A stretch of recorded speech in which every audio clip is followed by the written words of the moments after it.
A paz do Senhor, amados. Eu sou o pastor Adelci dos Reis. Trago-lhes o comentário da lição 10 da revista da nossa escola dominical, CPAD, que tem como título A Intercessão pelos Efésios. Textual: por causa disto, me ponho de joelhos perante o Pai de nosso Senhor Jesus Cristo, do qual toda a família nos céus e na terra toma o nome. Efésios capítulo 3, versículos 14 e 15. O textual: devemos interceder pelos eleitos de Cristo, para que eles sejam fortalecidos de poder, vivam em comunhão e exercitem o amor de Deus. Amados, hoje nós vamos tratar desse assunto maravilhoso que fala da intercessão de Paulo pelos cristãos em Éfeso. Aqui Paulo está chegando ao final da primeira parte desta carta. E no final desta primeira carta, o apóstolo Paulo então manifesta a sua oração, pedindo a Deus que possa conceder o Espírito no homem interior, pedindo também que Cristo possa habitar de forma permanente nos corações dos cristãos, para que eles pudessem compreender a altura, a profundidade, a largura e o comprimento do amor de Cristo. Que eles também pudessem estar arraigados, firmados em amor. Vemos, meus amados, que esta não é a primeira vez que o apóstolo Paulo ele ora pelos cristãos na cidade de Éfeso. Paulo já orou em outra ocasião, no capítulo 1, os versículos 17 e 18, ele orou para que Deus concedesse o espírito de sabedoria e entendimento, para que eles fossem iluminados, para que eles pudessem entender a grandeza da riqueza, da glória, a sua vocação, que eles pudessem compreender a profundidade da sua herança. E desta vez o apóstolo Paulo, então ele manifesta a sua oração. E nós sabemos que a oração, ela tem um fundamento especial, porque Paulo detecta os problemas que a igreja tem, e ele então vai interceder para que a igreja seja fortalecida, para que a igreja pudesse crescer espiritualmente para chegar à estatura de Cristo. E hoje nós vamos tratar desse assunto muito especial. No capítulo 1, por exemplo, nós vemos aqui: corroborados com o poder do Espírito. Veja só, meus amados, o apóstolo Paulo ele faz um pedido duplo. Ele ora para que Deus pudesse conceder o Espírito Santo de forma plena, de forma permanente no homem interior, e que também Cristo pudesse habitar de forma constante, continuamente no coração dos cristãos. No ponto 1 nos diz: as riquezas da sua glória. Quando nós falamos riquezas, nós podemos ver riqueza tanto no âmbito terreno como no âmbito celestial. No âmbito terreno, riquezas são dons temporais, isto é, são bens que são transferíveis ou se desgastam com o tempo. Esses bens, eles são terrenos porque eles acabam-se aqui. Nós sabemos que o homem mais rico do mundo, ele não pode acrescentar um minuto à sua vida, porque a própria vida não pertence ao homem, pertence a Deus. O homem, ele não é senhor da sua vida, ele é apenas o administrador. Mas o apóstolo Paulo, ele fala aqui das riquezas da glória. Então veja só, Paulo, ele mostra aqui as riquezas que advinda da glória. Que riquezas são estas? Nós podemos ver, meus amados, que estas riquezas da glória, elas foram manifestadas através de Jesus, porque Deus concedeu a Cristo todo o poder. Nós vemos em Mateus, no capítulo 28, versículo 18, Jesus, após ressuscitar, ele disse: é-me dado todo o poder no céu e na terra. Nós vemos também em João, no capítulo 3, o versículo 35, nós vemos a Bíblia dizendo que o Pai ama o Filho e todas as coisas foram entregues nas suas mãos. Então, quando nós falamos de riquezas da sua glória, nós vemos que Cristo, ele é o fiel depositário destas riquezas. Essas riquezas são como se fosse um grande depósito, onde nós podemos ter acesso àquilo que nós quisermos. E Cristo, então, ele é este depósito. Então observe que quando Paulo, ele ora para que Cristo pudesse estar permanentemente no coração dos cristãos, nós vemos que esta riqueza da glória, ela estava acessíveis aos cristãos. Que riquezas são estas? Nós sabemos, meus amados, que Deus, ele tem riquezas que nos concede tanto no tempo presente como no tempo eterno. Nós sabemos que Deus manifestou o seu amor, a sua misericórdia, manifestou a graça, nos doou com seu Espírito, nos concedeu Jesus morrendo na cruz para nos trazer a salvação.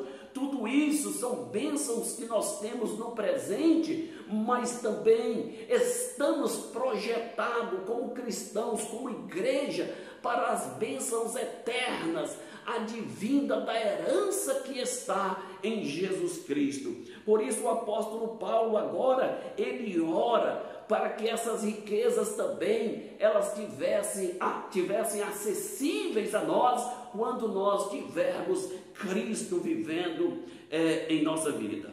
No ponto de número 2, fortalecidos com poder. Meus amados, nós podemos ver aqui que o apóstolo Paulo, ele ora para que os crentes fossem fortalecidos com o poder do Espírito Santo. Paulo não estava querendo dizer que os cristãos não tinham o Espírito Santo, muito pelo contrário. Nós já vemos Paulo então manifestando em outra ocasião, na sua carta, na mesma carta aos Efésios, no capítulo 1, os versículos 13 e o versículo 14, Paulo nos diz: tendo nele crido, foste selado com o Espírito Santo da promessa, que é o penhor da nossa herança. Então os crentes, os cristãos já tinham a presença do Espírito Santo. Mas por que então o apóstolo Paulo, ele ora para que os cristãos fossem fortalecidos? Porque ninguém melhor do que Paulo conhecia a situação da igreja de Éfeso. Nós vemos que ali a filosofia pagã, ela predominava. O apóstolo Paulo confrontava essas filosofias, e em muitas destas ocasiões Paulo teve que defender o seu apostolado. Nós vemos Paulo até mesmo dizendo que em Éfeso ele lutou com fera. Fera aqui são as vãs filosofias. Nós vemos que ali na cidade de Paulo era um centro do paganismo, um centro da idolatria. Nós vemos ali o culto à deusa Diana. Então era um centro de idolatria. Aqueles cristãos vinham para a igreja trazendo essas tradições e esses costumes. Então nós precisamos entender que a oração de Paulo para que eles fossem fortalecidos no Espírito é para que eles pudessem ser revigorados, para eles vencer todas essas pressões do tempo presente. Porque uma igreja, para ela ser vencedora, ela precisa da presença do Espírito Santo. É o Espírito Santo que fortalece, que dá força, que nos faz vencer as adversidades. No tempo presente, muitas vezes, amado, nós vemos igrejas que estão vazias porque não tem a presença do Espírito Santo. E uma igreja sem a presença do Espírito Santo, ela anda um passo muito lento. Uma igreja que não tem o Espírito Santo, ela não é uma igreja vencedora. A igreja que não tem o Espírito Santo, ela não marca presença na terra com autoridade, com unção e com poder. Por isso o apóstolo Paulo, ele ora desta forma. Por quê? Porque ele quer que o Espírito Santo seja o agente capacitador dos cristãos, para que eles possam perseverar na fé, para que eles pudessem ter força para afastar-se do pecado e eles pudessem compreender a grandeza das coisas espirituais.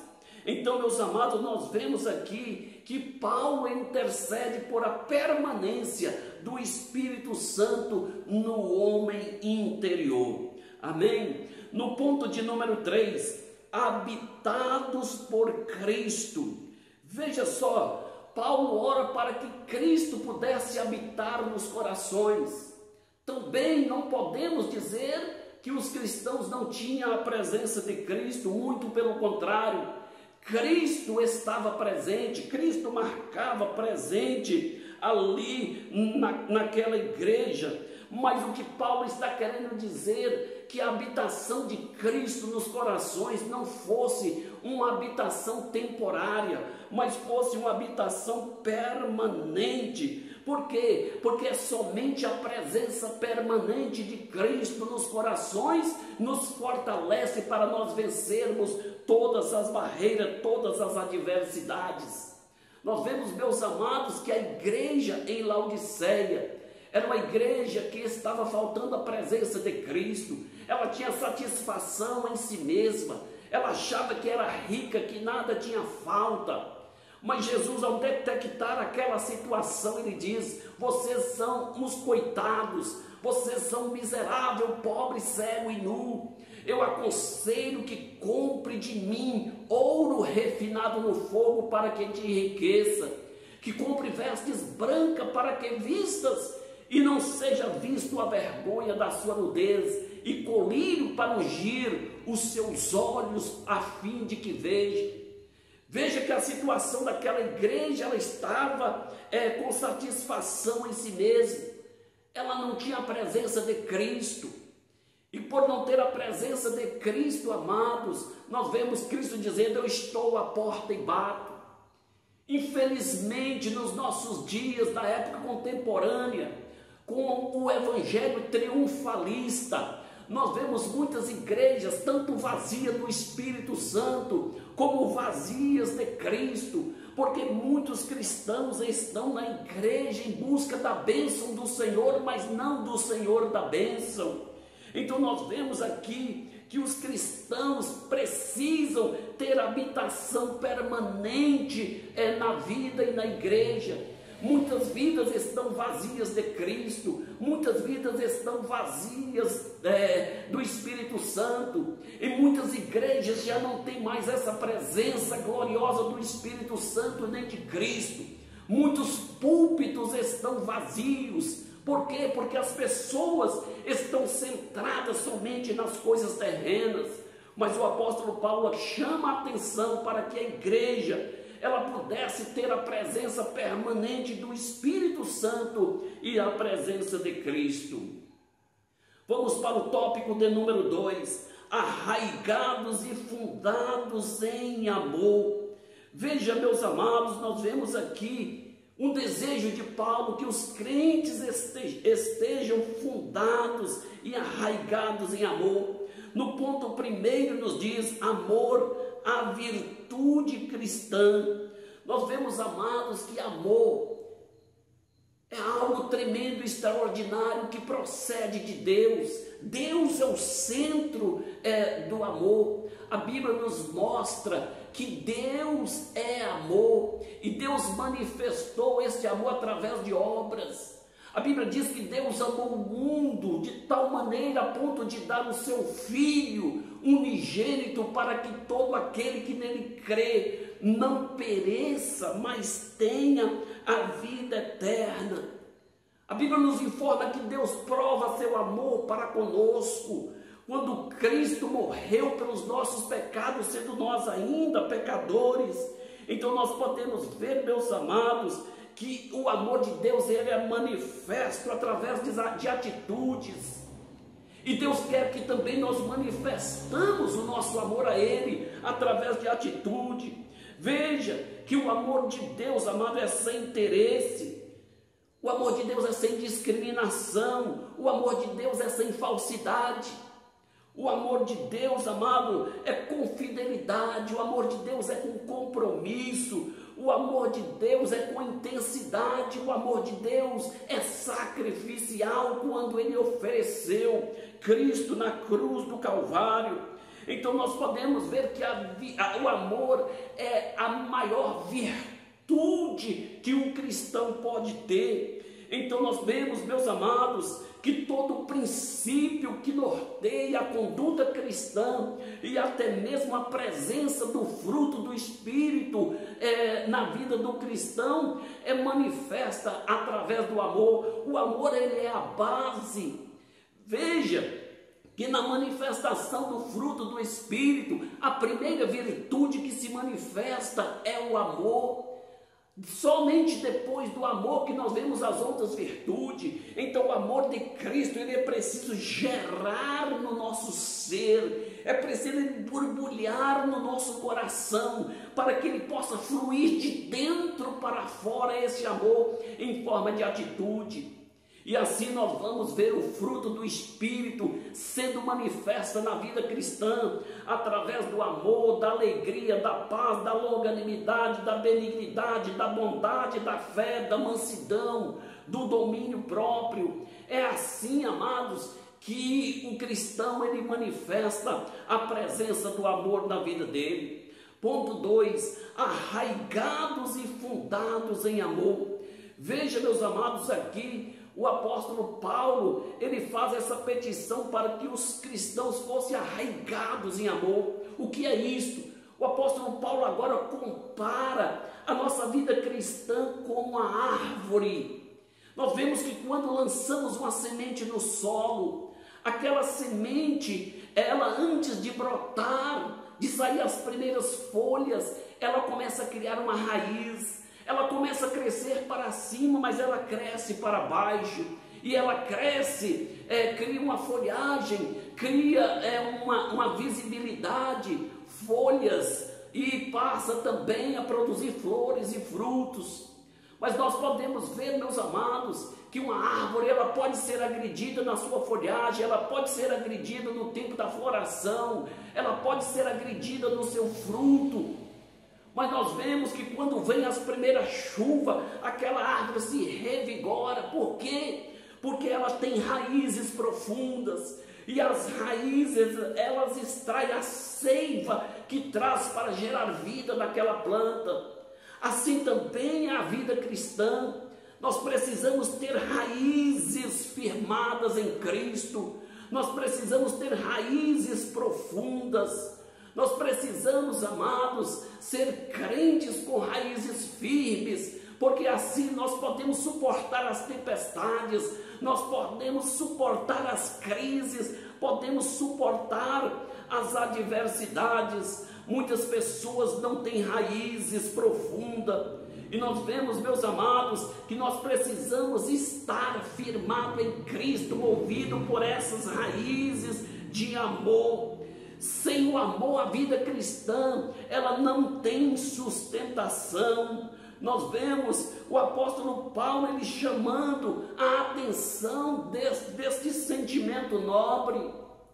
Vemos aqui que o apóstolo Paulo, quando ele diz, seja arraigados em amor, Paulo conhecia a igreja, ele sabia da grande necessidade da igreja, para que a igreja fosse firmada em amor. Mas nós vemos, meus amados, mais de 30 anos depois de Paulo fazer esta oração, escrever esta carta, nós podemos ver a igreja de Éfeso lá no Apocalipse, no capítulo 2, quando Cristo ele escreve às 7 igrejas da Ásia, ele destina a carta à igreja de Éfeso, e Cristo então, ele diz, eu tenho contra ti que negaste o teu primeiro amor. Aquela igreja não estava mais vivendo o amor de Cristo. E Jesus então censura a vida daquela igreja. Por quê? Porque eles abandonaram o primeiro amor. Daí a razão, a justificativa de Paulo interceder em favor do amor na vida dos cristãos em Éfeso. Nós vemos aqui no ponto 3 a intensidade do amor de Cristo. Qual é a intensidade do amor de Cristo? É imensurável, meus amados. Nós vemos na carta de Paulo aos Colossenses, no capítulo 2, o versículo 9, nós vemos escrito: nele habita corporalmente toda a plenitude da divindade. Veja, meus amados, que em Cristo toda a plenitude da divindade está nele, habitando nele. E uma das grandes plenitudes da divindade é o amor.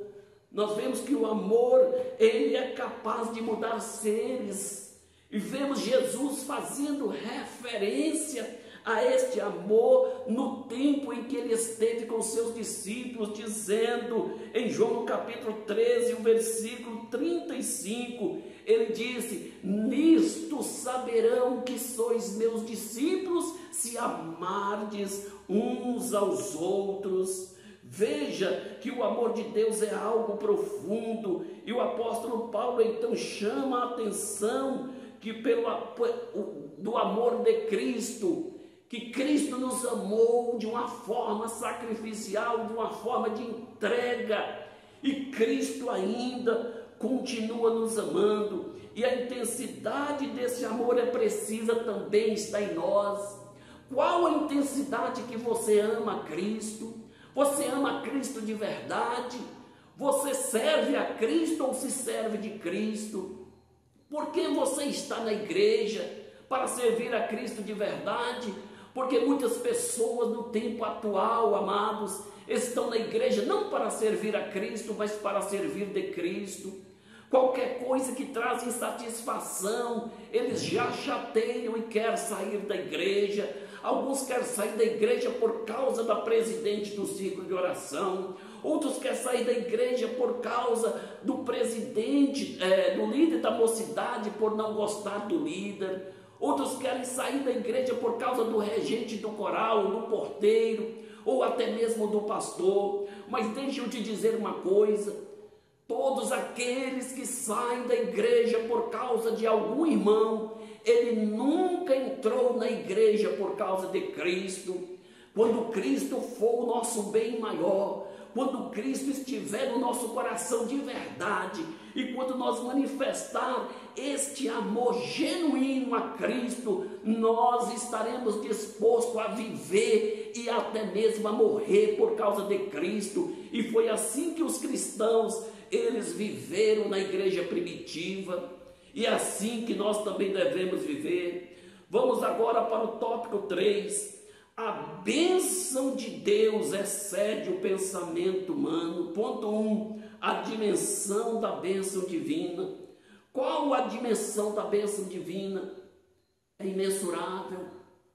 A bênção divina é grandiosa. O apóstolo Paulo, quando ele fala da magnitude da bênção divina, o apóstolo Paulo, ele diz que Deus é poderoso para fazer abundantemente mais daquilo que nós pedimos ou até mesmo pensamos.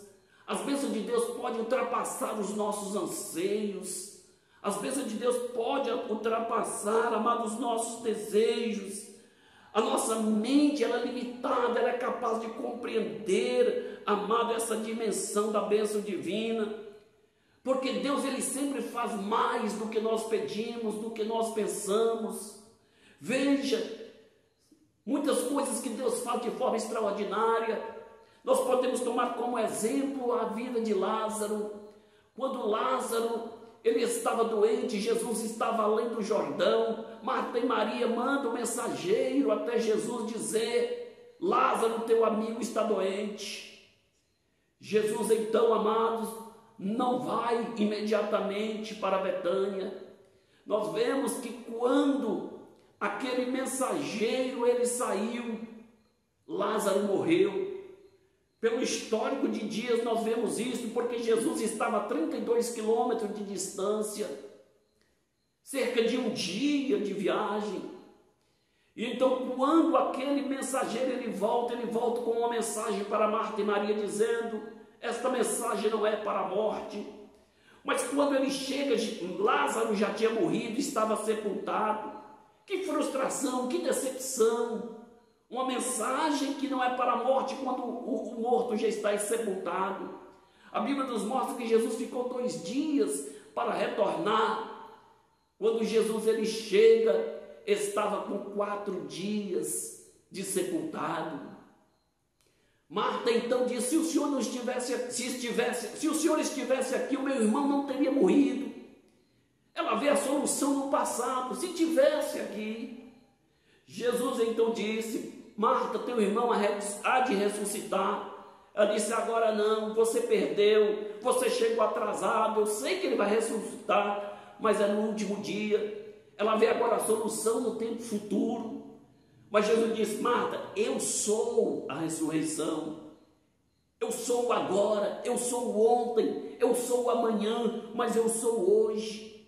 Então Maria chega e Jesus pergunta: onde colocaram? Levaram Jesus até o sepulcro, até o túmulo de Lázaro. Segundo o reverendo Hernando Dias, ele diz que uma tradição rabínica acreditava que um homem piedoso, como por exemplo Elias ou Eliseu, pudesse ressuscitar um morto até com 3 dias. Mas com 4 dias, somente o Messias, quando viesse, ele poderia ressuscitar. Por isso, quando ele diz: tirai a pedra, ninguém queria, já cheira mal, deixa quieto. Mas Jesus insiste: tira a pedra. Quando tirar a pedra, ele diz: Lázaro, vem para fora. Veja, meus amados, então Jesus dá prova que ele é o Messias, que ele é o Messias que havia de vir. Por quê? Porque ele é poderoso para fazer abundantemente mais do que nós pedimos e pensamos. No ponto de número 2, o convite para a adoração. Paulo então encerra o capítulo 3, o versículo 21, amado. Ele encerra essa primeira parte com um convite para a adoração a Deus. Nós vemos que nos versículos anteriores o apóstolo Paulo, ele então discorre acerca do mistério revelado, da grandeza do poder de Deus, da infinitude do amor e de todas as bênçãos que estão à disposição dos cristãos. E nós podemos ver, meus amados, que Paulo aqui acrescenta o louvor, Paulo acrescenta a adoração no final desta primeira parte da sua carta. Mas no ponto de número 3, a glória devida a Deus. Veja, meus amados, Deus ele deve ser adorado, Deus deve ser glorificado na igreja. Louvar e glorificar a Deus faz parte do dia a dia da igreja, faz parte da liturgia da igreja. Veja só, a glória devida a Deus, precisamos dedicar, tributar a Ele, a esta glória, porque toda a glória que a igreja tem não é própria da igreja, pertence, advém de Cristo. Nós podemos ver na oração intercessória de Jesus, em João no capítulo 17, no versículo 22, Jesus ele diz: Pai, eu vos dei a glória que me deste, para que eles sejam um comigo, assim como eu sou um contigo. Veja, meus amados, Cristo nos concedeu a sua glória, Ele compartilhou conosco, Ele compartilhou com a igreja a sua glória. A igreja ela não tem glória em si mesma, a igreja ela não é detentora da glória, e esta glória que manifesta na igreja, ela tem que ser tributada unicamente e exclusivamente ao Senhor. E por isso nós temos muitos motivos para nós adorarmos a Deus. Nós temos muito motivo para nós glorificarmos a Deus. E um dos grandes motivos que nós temos para glorificar a Deus é porque Ele salvou a nossa alma. Portanto, sejamos gratos a Deus e vamos tributar a Ele o nosso perfeito louvor para a honra e glória do seu santo nome. Amém? Que Deus nos abençoe.